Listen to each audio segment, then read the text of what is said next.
আসসালামু আলাইকুম রহমতুল্লাহি বারাকাতুহু। প্রিয় বন্ধুগণ, আশা করি সবাই ভালো আছেন। আপনাদের দোয়ার বরকতে আল্লাহ তাআলা আমাকেও সুস্থ রেখেছেন। আজকে আপনাদের সামনে আলোচনা করব ছোট্ট একটি মাসআলা নিয়ে। একজন আমাকে প্রশ্ন করেছেন যে রোজা রাখা অবস্থায় থুথু মুখের থুথু গুলো গিলিয়ে খাওয়া যাবে কিনা, এটা হচ্ছে তার প্রশ্ন।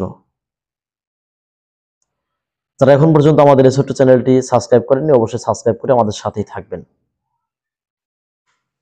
উত্তরটা হচ্ছে, থুথুর পরিমাণটা যদি কম হয়, অর্থাৎ আপনি মুখের মধ্যে থুথু জমাট করতেছেন, জমা করতে করতে অনেকটা হয়ে গেছে, এরপর আপনি গিলে খেলেন, তাহলে রোজা ভেঙে যাবে।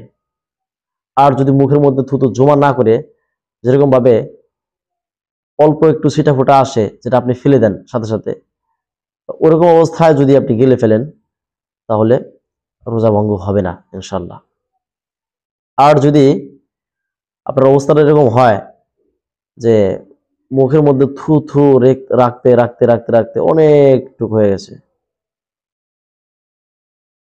হয়ে গেছে, এখন আপনি সেটা গিলে ফেললেন। আর যখন অনেকটুকু হয়ে যাবে, তখন কিন্তু ওই থুথুর ধারা কিন্তু মানুষের পিপাসা নিবারণ হবে। এজন্যই এটা রোজা ভঙ্গের কারণ হয়ে দাঁড়াবে। আর যদি অল্প কিছুটা হয়, তাহলে রোজা ভঙ্গের কারণ হবে না। আশা করি উত্তরটা পেয়েছেন। প্রিয় দর্শক বিন্দু, আমরা ইতিপূর্বে শবে কদরের নামাজ, সলাতুল তাসবিহ, সলাতুল হাজত, সলাতুল তাওবা, এই কয়েকটি ভিডিও আপলোড করেছি। ওই ভিডিওগুলো আপনারা কিন্তু দেখে আসবেন।